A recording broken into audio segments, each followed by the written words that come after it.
네, 하나님 말씀은 신명기 6장 1절입니다. 신명기 6장 1절. 네, 신명기 6장 1절에서 오늘 9절까지 신명기를 좀 찾아놓고 같이 말씀을 들으시면 좋겠습니다. 신명기 6장 1절에서 9절.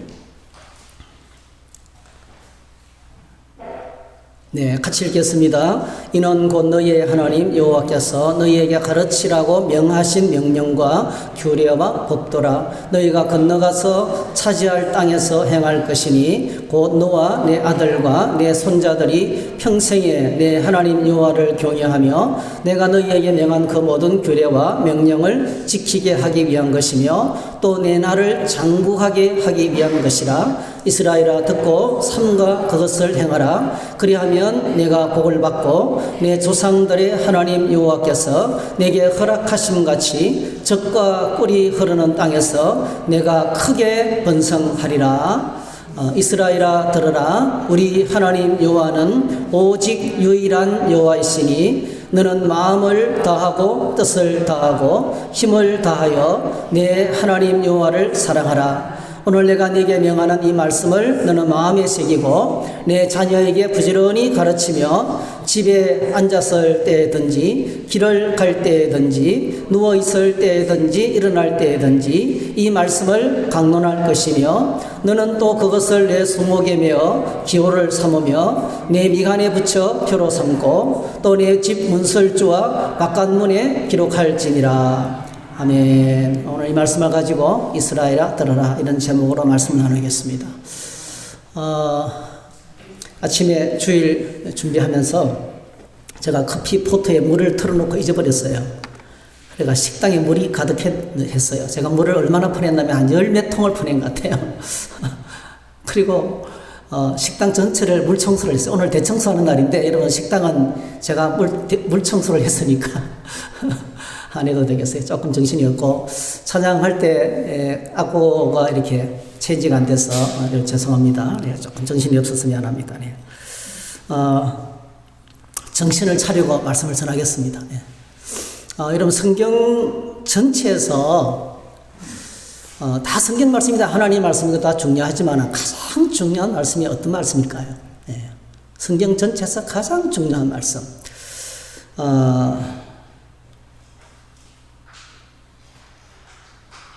그게 오늘 본문에 나오는 말씀이에요. 네.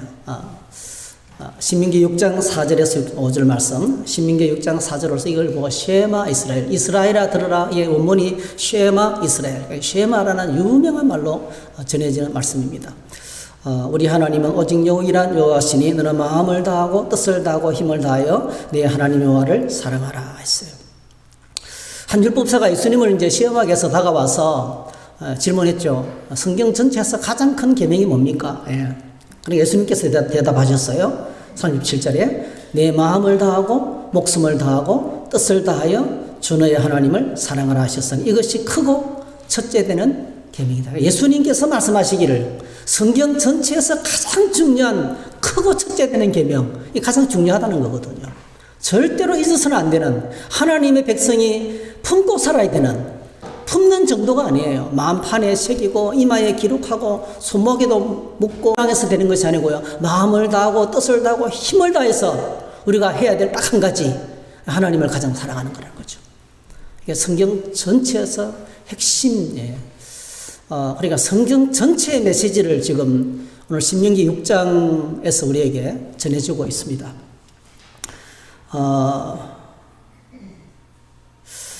우리가 성경을요, 그냥 피상적으로 읽으면 그냥 자연스럽게 거부감이 올라와요. 예를 들면 우리가 지난주에 신명기 5장을 묵상했잖아요. 신명기 5장에 10계명 앞부분으로 했거든, 전반부를 다 했거든요. 거기 보면 1계명이 뭐죠, 여러분? 1계명이 나 외에는 다른 신들을 내게 두지 말라. 나 외에는 다른 신들을 내게 두지 말라. 네. 1계명이잖아요. 네. 거부감이 안 생겨요? 하나님께서 다른 신들을 전혀 인정하지 않아요.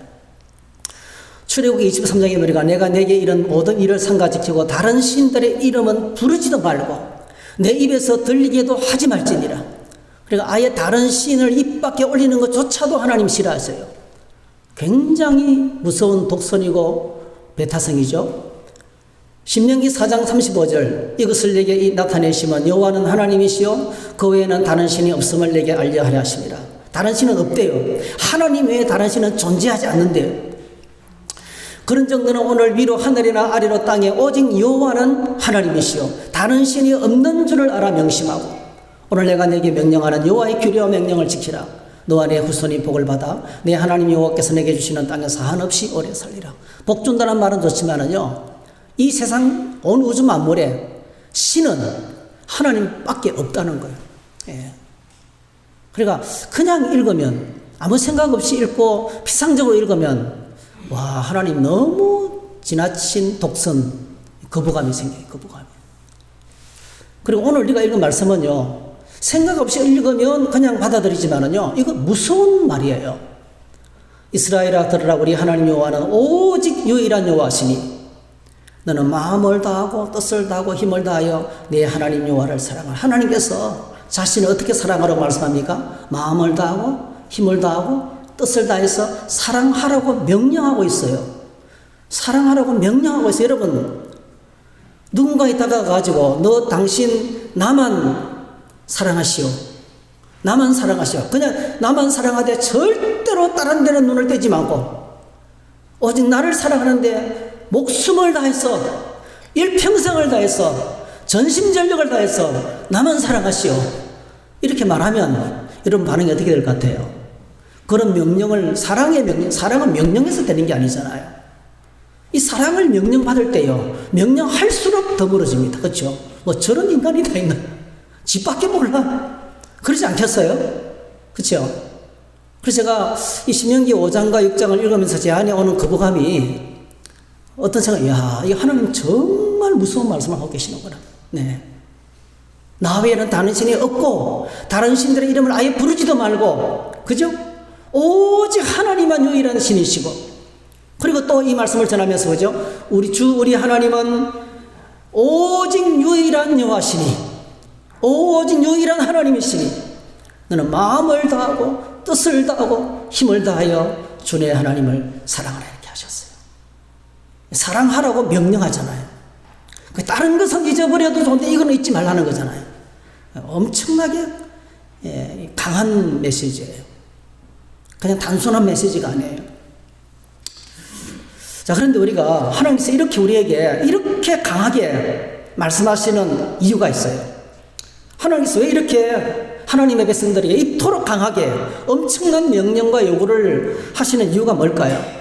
이 명령을 하시기 전에 하나님께서 딱 한마디를 언급하시죠. 신명기 5장 6절에 보니까 이렇게 말씀합니다. 우리 다 같이 읽겠습니다. 시작. 나는 너를 애굽 땅 종되었던 집에서 인도하여 낸 내 하나님 여호와라 했어요. 네. 하나님 그냥 하나님이 아니고요. 자, 하나님께서 우리를 하나님의 형상으로 창조하셨어요. 우리를 하나님의 형상으로 존귀하게 창조하셨어요. 동시에 하나님 우리를 창조하신 창조주인 동시에 그 하나님 우리를 종되었던 곳에서 세상의 종이었습니다. 마귀의 종이었습니다. 죄와 사망의 종이었습니다. 세상에 끌려가는 노예로 살았습니다. 그런데 애굽 땅에서 400년 동안 희망도 없이 꿈도 없이 그냥 노예로서, 그냥 노동력으로서 거대한 우상을 생기는데, 거대한 피라미드에 동원되어서 그냥 낮이고 밤이고 돌 깨고 정을 하고 치고, 그리고 뭐죠? 그러다가 죽기도 하고 그렇게 시대를 채워왔는데 하나님께서 우리를 잊지 아니하시고 찾아오셔서 우리를 거기서 건져내셨어요. 거기서 자유케 하셨어요. 예수님의 십자가 보혈의 은혜로 말미암아 우리가 구출받아서 구원받아서 우리의 신분이 완전히 새로운 신분을 얻었습니다.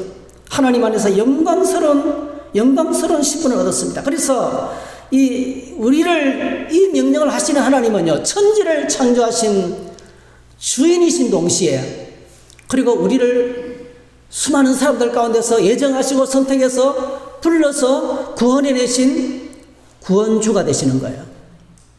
이 예수님을, 이 하나님을 우리 주 예수님께서 이렇게 소개했습니다. 하늘에 계신 우리 아버지, 하늘에 계신 좋으신 우리 아빠 아버지, 이렇게 우리에게 소개했습니다.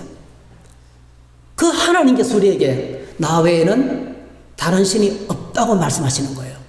여러분, 이 말씀 속에 엄청난 애정이 있다는 것을 우리가 깨달아야 돼요. 우리를 향한 하나님의 사랑이 우리가 측량할 수 없는 사랑이 이 안에 있다는 것을 알아야 돼요. 예를 들어 볼게요, 여러분. 엄마에게 아들이 하나 있었어요.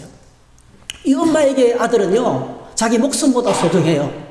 이 꼬맹이 아들한테 엄마는 귀에 못이 박히도록 이야기합니다. 야, 길거리에 나가서 다른 사람이 너에게 다가와가지고 장난감 사줄게 꼬셔도 절대로 따라가면 안 돼. 다른 사람이 내게 다가와가지고 아무리 친절하게 내줘도 그 사람 따라가면 안 돼. 엄마 말을 명심해야 돼. 알았어? 집을 내보낼 때마다 이 어설픈 아들한테 귀에 못이 박히도록 다른 사람 따라가면 안 돼. 엄마 아빠 외에 절대로 다른 사람 따라가면 안 돼. 이렇게 말해요. 그런데 이 아이가 진짜 너무나 멋있는 사람이 다가와가지고, 야, 너 로봇 좋아하지? 내가 로봇 하나 사줄게. 가자. 너네 아빠 엄마 내 잘 아는 사람이야. 내 엄마 아빠 친구야. 꾀임에 너가 넘어가서 따라가는 날이 어떻게 됩니까, 여러분? 그 유괴당하고 그 인생이 파멸되는 거예요. 나 외에는 다른 신이 없다고 말씀하시고, 다른 어떤 우상숭배도 하지 말라고 말씀하시는 하나님은요, 우리를 지으신 창조주 하나님이신 동시에 우리를 구해낸 그 흑암의 권세에서, 그 죄와 사망의 권세에서 구원해내신 우리 하나님 아버지신 거예요. 그 하나님에게 우리는 어떻습니까? 천하보다 귀한 존재예요. 그래서 말씀하시는 거예요. 나 외에는 다른 신이 없다. 너는 마음을 다하고 뜻을 다하고 힘을 다해서 주 너의 하나님을 사랑하라. 이 말은요, 명령이지만 이 속에 뭐가 포함이 됐습니까? 우리를 향한 엄청난 사랑이 포함되어 있는 거예요. 제가 지난주에 말씀드렸잖아요. 우상 숭배하지 말라. 너를 위해 새긴 우상을 만들지 말고. 그게 무슨 말이라고 말씀입니까? 히브리 노예들이요, 400년 동안 바로 왕을 기쁘게 하기 위해서 2톤짜리 돌이 320만 개가 들어가는 피라미드를 세우기 위해서, 높이 24m 되는 그 큰 자연석으로 세워진 오벨리스크 기둥을 만들기 위해서 그들은 강제 노동에 시달렸어요. 바로가 자기를 위해서 새기는 우상 일에 노동된 노예들이 바로 히브리 노예들이었습니다. 그런데 그들을 향해서 앞으로 다시는 너희 자신을 위해서 어떤 형상도 만들지 말라. 이거는 뭐예요? 명령이 아니고요, 그들을 향한 엄청난 자유예요. 할렐루야.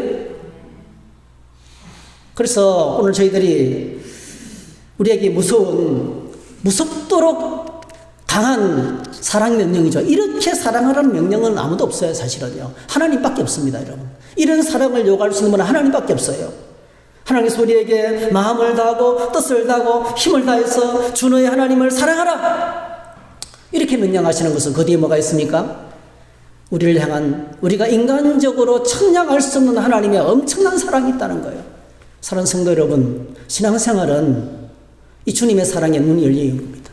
할렐루야.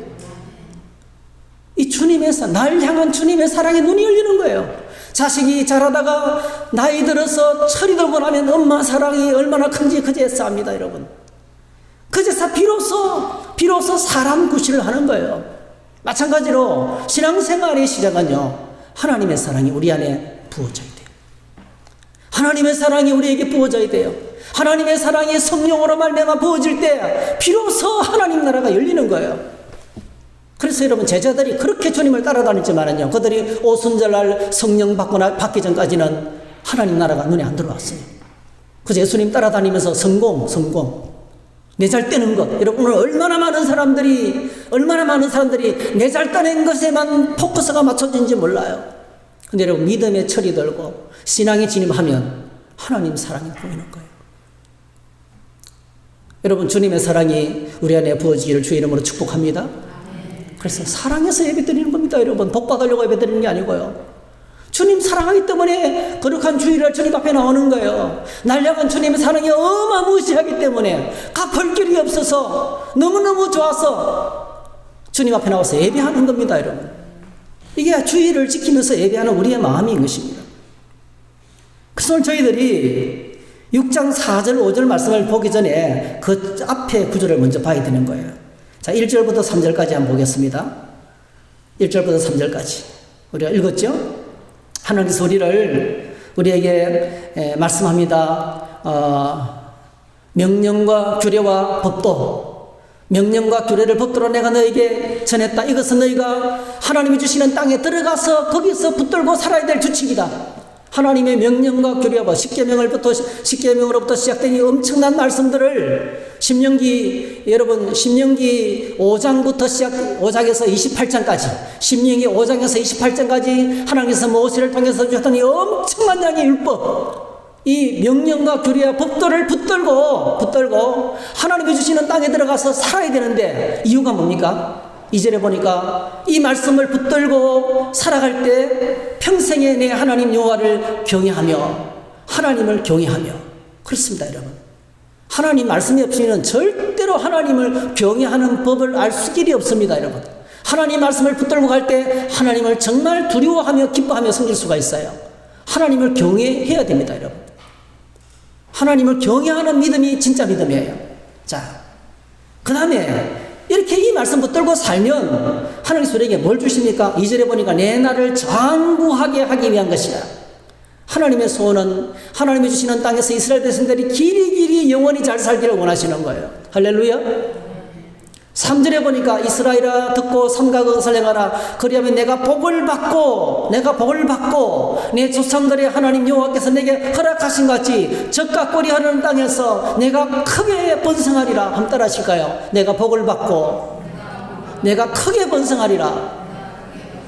그러니까 이렇게 하나님 이 계명, 마음을 다하고 뜻을 다하고 힘을 다해서 주님을 사랑하면서, 그렇게 이러면 사랑하라고 하셨어요.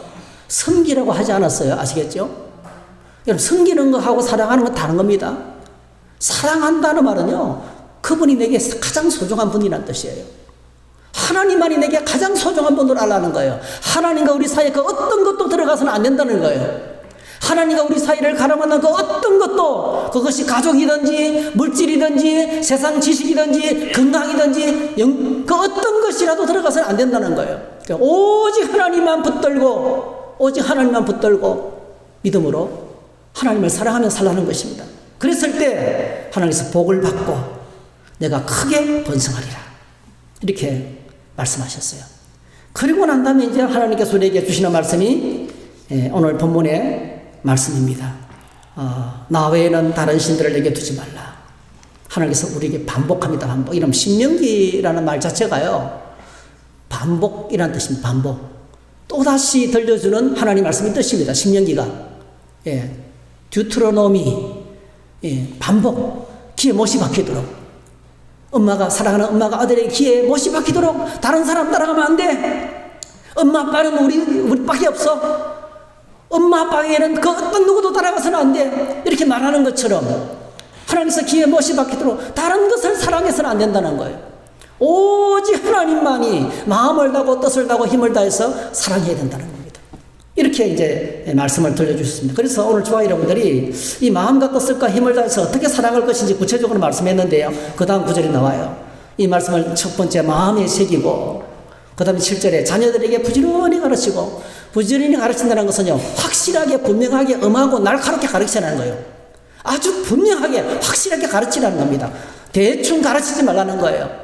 집에 앉았을 때든지 길을 갈 때든지 누워있을 때든지 일어날 때든지 이 말씀을 강론할 것이 바로 삶의 전령이 여기서, 삶의 전령에서 절대로 앉아나 서나 주님 생각만 하면서, 그리고 모든 삶의 영역에서 하나님의 뜻을 구하면서 하나님 말씀을 생각나게 하면서 그렇게 대화하고 그렇게 생활하고 그렇게 말하면서 하나님을 나타내면서 그렇게 살라는 겁니다. 그리고 8절에 손목에 메어서 기호를 삼고 미간에 붙여 표를 삼고 집문 설주와 바깥문에 기록할지라. 가정 안에서 삶의 현장에서 출입할 때도 바깥에 나갈 때도 길에서나 집에서나 삶의 전 영역에서 절대로 잊지 말고 마음을 다하고 목숨을 다하고 힘을 다해서 주 너의 하나님을 사랑하라. 하나님부터 사랑하라고 이렇게 가르치고 있는 거예요. 굉장한 것이죠. 굉장한 것입니다, 여러분. 여러분, 마음의 색이라는 것은요, 암송하라는 뜻입니다. 하나님 말씀을 기억하라는 것, 잊지 말고 우리 안에 잔전에서 넣고 다니라는 뜻입니다. 오늘 저와 여러분들이 우리를 하나님 형상대로 창조하시고 오늘 우리를 죄와 사망의 노예에서 구원하신 하나님께서 청량할 수 없는 사랑으로 우리를 사랑하시면서 우리에게 바라시는 것이 있어요. 그게 우리가 하나님 말씀 안에서 존귀한 존재로 세상에서 가장 행복한 인생을 살기를 누구보다 간절히 원하시는 거예요. 할렐루야. 이게 우리를 향한 하나님의 사랑이고 이 사랑을 요구하는 하나님의 마음입니다. 그래서 오늘 저와 여러분 우리가 잊지 말아야 될 진리가 있어요. 여러분 하나님의 이름이 뭐죠? 여호와, 그죠? 원래 야훼인데 야훼 하나님을 바로 못 부르니까 야훼를 써놓고 아도나이라고 그랬어요. 아도나이. 그래서 야훼의 자음하고 아도나이의 모음을 합치니까 여호와가 됐어요. 여호와의 뜻이 뭡니까? 여러분 창세기에 보십시오. 창세기 3장에 보니까 여호와 이름을 나 여호와는 스스로 있는 자녀라 했어요. 스스로 있는 자. 이 말은 무슨 말씀이냐면 하나님은 다른 사람의 도움이 없어도 홀로 완전한 기쁨과 평안과 행복 가운데 계시다는 거예요. 할렐루야. 오늘 저와 여러분들이 헌금하고 찬양하고 열심히 봉사해서 하나님이 기뻐하는 게 아니라는 거예요. 하나님은 아무도 없어도 홀로 완전한 행복 가운데 계시는 분이세요. 이 하나님 안에 있는 복, 이게 진짜 복이에요. 진짜 복. 하나님은 홀로 여러분 한번 생각해 보세요. 우리가 내 혼자요 너무 행복하게 잘 살고 있어요. 물질적인 걱정이 전혀 없어요. 외롭지 않아요. 나 혼자 너무너무 잘 살고 있는데 어떤 사람이 죽 들어와가지고 나랑 같이 좀 살자는 거예요. 여러분 허락하겠어요? 안 하겠어요? 내 혼자 너무 잘 살고 있는데 누가 끼어들어오면. 하나님은 오늘 이 말씀을 우리에게 너 나를 사랑해라, 너 나를 최고로 사랑하는 것은 너무너무 외로워가지고 막 쩔쩔매가지고 사랑받기 위해서 하나님 우리의 사랑이 필요해가지고 우리에게 너 나를 사랑하라고 말씀하시는 것이 아니라는 거예요. 하나님은 홀로 완전한 행복 가운데 계시는 분이세요. 네. 그런데 하나님께서 왜 이렇게 우리에게 다가오셔서 사랑하라고 말씀하실까요? 그 이유는요, 하나님 안에 있는 이 완전한 행복을 십자가의 보혈로 구원받은 저와 여러분들에게 나누어 주고 싶은 거예요. 하나님 안에 있는 행복을 우리를 너무나 사랑하시기 때문에 그 사랑 가운데로 우리를 초청하고 싶은 겁니다. 다시 말씀드리면 우리가 하나님 안에서 천하에서 가장 존귀한 자로 삼으시기 위함인 것입니다. 그래서 놀랍게도요, 우리가 내 안에 하나님을 가장 귀한 분으로 모시면, 여러분 하나님을 최고로 사랑한다는 것은 하나님에게 가장 귀한 분이라는 뜻입니다. 그 예수님을 나의 마음 중심에 가장 귀한 분으로 모셔드리면 놀랍게도 하나님이 우리를 세상에서 가장 존귀한 자로 만들어 주십니다. 할렐루야. 그래서 이 사도 바울이 이 하나님의 사랑을 깨달았어요. 이 하나님의 사랑을 깨닫고 그가 믿음 고백을 합니다. 빌립보서 1장 20절에서 그가 감옥 안에서 처참한 상황 속에서 이렇게 고백합니다. 우리 한번 같이 읽어볼까요? 빌립보서 1장 20절 21절 시작. 나의 간절한 기대와 소망을 따라 아무 일에든지 부끄러워하지 아니하고 지금도 전과 같이 온전히 담대하여 살든지 죽든지 내 몸에서 그리스도가 존귀하게 되게 하라니 이는 내게 사는 것이 그리스도니 죽는 것도 유익함이라 했어요. 살든지 죽든지. 사도 바울 안에 간절한 소원이 이 하나님의 사랑에 눈을 뜨고 나니까요. 다시 말씀드리면 하나님이 나를 얼마나 귀중하게 여기시는지 자신의 독생자까지 아낌없이 내어주시고, 할렐루야. 나의 모든 죄, 이 죄인 중에 개수 난지 8일 만에 그러니까 만삭되지 못하여 난 자 같은 좀 덜 된 인간이잖아. 덜 된 인간. 인간 같지 못한 인간인 나를 그냥 받아주시는 정도가 아니고 하나님의 위대한 사도로 받아주셨다는 거예요. 나의 나 된 것은 내가 아니요 하나님의 은혜로다. 할렐루야. 하나님의 은혜와 사랑으로 그냥 사도로 받아주셨단 말이에요. 그래서 깨달았어요. 아, 하나님이 이 천한 인간 속에 오셔서 하나님의 존귀한 사도로 삼아주셨는데, 그러니까 사도 바울 안에 새로운 소원이 생겼어요. 내가 간절히 원하는 것은 내가 살든지 죽든지 내 안에 계시는 그리스도께서 존귀하게 되는 거라는 거예요. 이게 뭡니까? 이게 마음을 다하고 뜻을 다하고 힘을 다해서 하나님을 사랑하는 신약 버전이에요. 구약의 명령이 신약의 신앙 고백으로 바뀐 거예요. 오늘 저와 여러분들이 이 땅을 살아가면서 우리가 이런 고백을 합니까? 정말 하나님 다 사라져도 나는 하나님만 있으면 됩니다. 이렇게 고백할 수가 있겠어요? 참 쉽지 않을 겁니다, 여러분.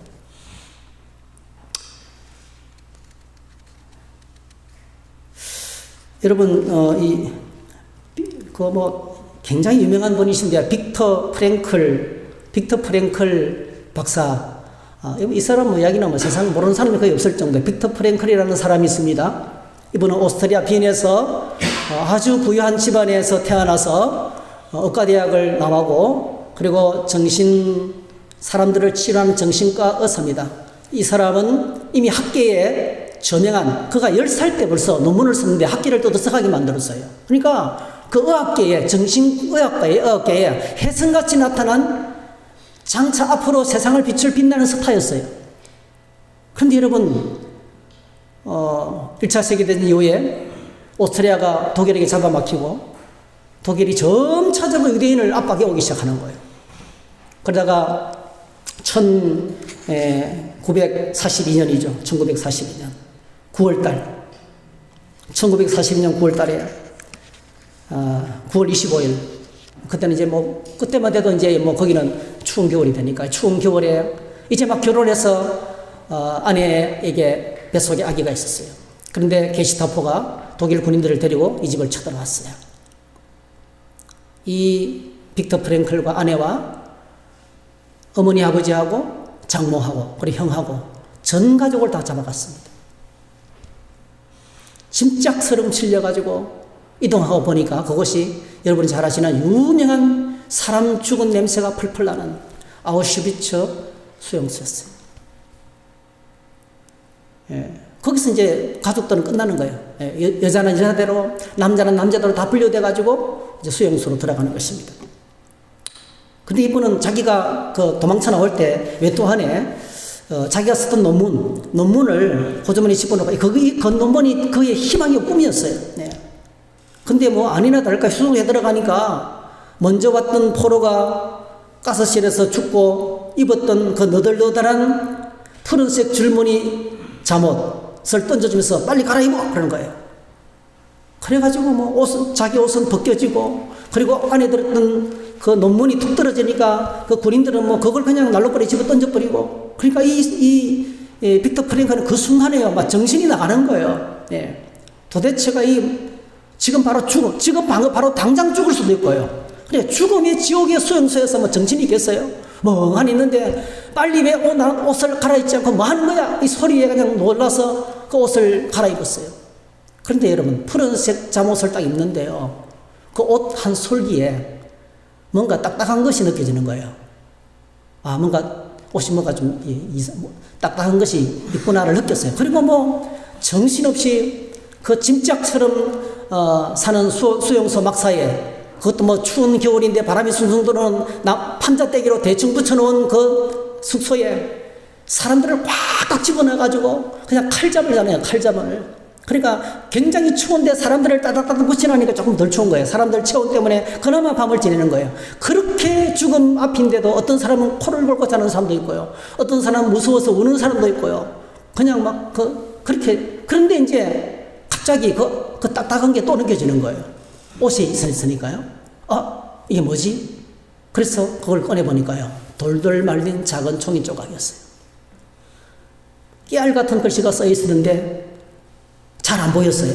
그래서 다시 이렇게 정신을 차리고 자세히 읽어보니까 신명기 6장 4절 5절 말씀이었어요. 주 우리 하나님은 유일한 여호와시니 너는 마음을 다하고 힘을 다하고 뜻을 다해서 주의 하나님을 사랑하라. 이 말씀을 탁 읽는데 그냥 눈에서 눈물이 팡 쏟아지는 거예요.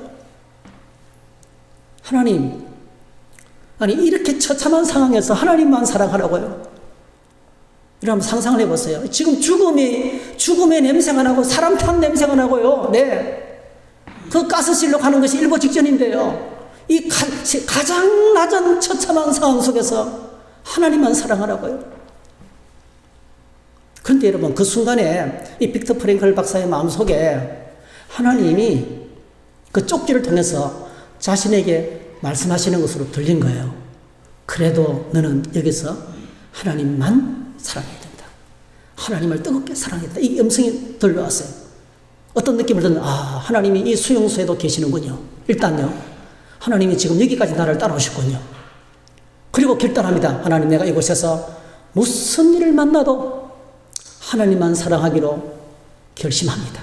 그래서 결심을 했어요. 그리고 여러분, 그리고 수많은 시간 동안에 수많은 사람들이 죽어나가는데요, 놀라운 일이 벌어졌습니다.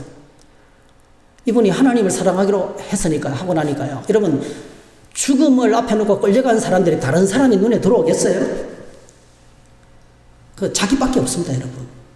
다른 사람 신경 쓸 틈이 없어요.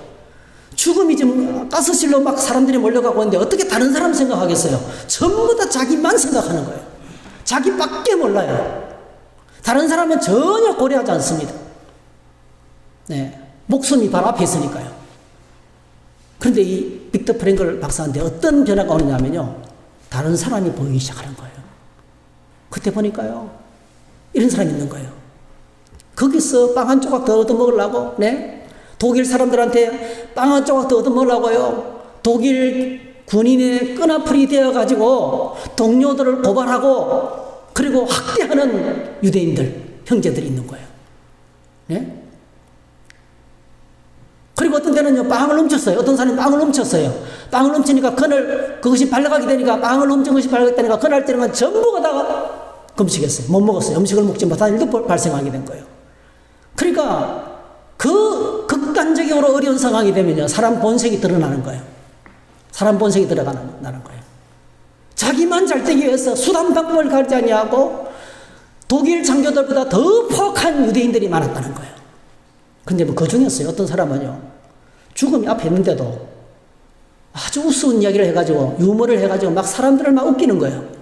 웃기는 사람이 있어요. 그 중에서 또 어떤 사람은요, 바짝 마른 노인인데요, 자기 빵을 다른 사람에게 나눠주는 사람도 있는 거예요. 그게 보이는 거예요.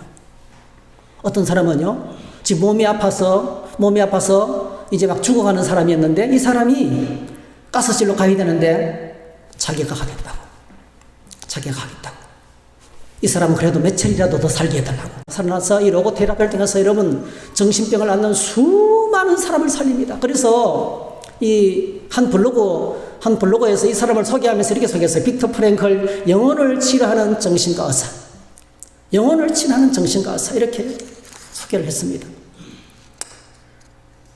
1945년에 이제 드디어 2차 세계대전이 끝나면서 독일군이 패배하잖아요. 근데 이 사람은 계속 사형을 당하고 가스실로 끌려갈 때마다요, 제외되는 거예요. 그래가지고 맨 마지막에 이 사람이 이제 독일이 전쟁에서 패배했기 때문에 미군이 들어와가지고 해방을 시켜서 기적적으로 그는 자유를 얻게 됩니다. 이 사람이 그 죽음의 소용서라는 책을 이제 마치면서 그 마지막에 이런 고백을 했어요. 이 책인데요, 제가 이제 이 설교 준비를 하다가 이 책이 눈에 들어와가지고 이제 읽으려고 주문을 해놨어요. 네. 이렇게 끝을 맺는다고 합니다. 이 지옥과 같았던 모든 것이 끝이 났습니다. 언젠가는 이 기억도 한낱 악몽에 지나지 않았다고 담담히 고백할 때가 있을 것입니다. 그러나 영원히 남을 한 가지, 그것은 하나님에 대한 경외심입니다. 하나님에 대한 경외심이라는 거예요.